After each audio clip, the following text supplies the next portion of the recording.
So my name is Beaver Eller, and I'm a nurse practitioner and a pilot.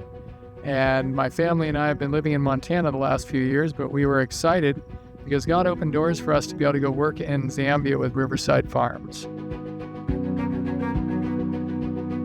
We went to Zambia with the plans to run the wellness program and to do bush clinics in the villages around Riverside and in different parts of Zambia. And then it's been exciting to see how God's opened doors for us to take an airplane to Zambia with the help of Child Impact and Angel One to be able to reach young people, children, villages on a remote river where they have no access to education or healthcare. So we're excited to see how God's been leading. There's no float planes in the country of Zambia, so this is a whole new thing for them. But the commander of the Air Force and the commander of the National Guard are both 100% on board with helping us get this started in the country of Zambia.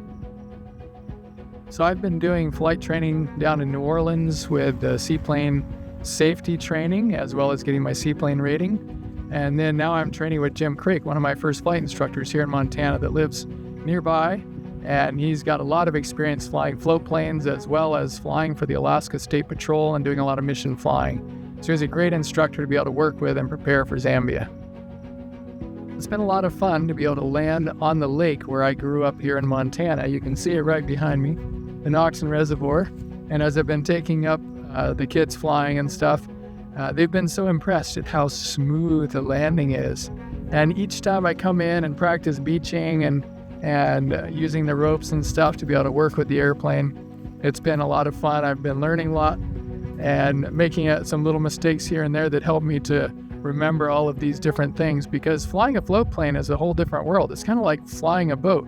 So you got to learn how to fly and how to navigate a boat. Prayers are always the most important thing, because we know that without God, nothing is possible. Another thing you can do is help financially through either Angel One, Child Impact, or Riverside Farms.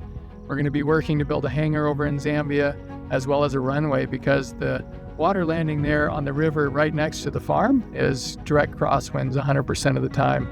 So we're looking to put a little runway where we can land on the land, and since this is an amphibious airplane, that's not a problem. I think one of the most beautiful things about an airplane is where if you go by land and by water, it can take a day if you can travel, and there's times where you can't travel at all. Whereas with the airplane, we'll be able to get to these villages within 25 to 45 minutes. So we can get in and do education, we can do healthcare and dental care, as well as emergency evacuations for those that are in need.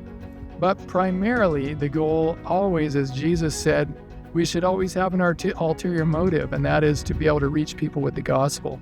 Not just to reach their physical needs, but as we see how Jesus did, he said that we should do as he did, and he met people's physical needs, and then he said, "Follow me," and he introduced them to the gospel of Jesus.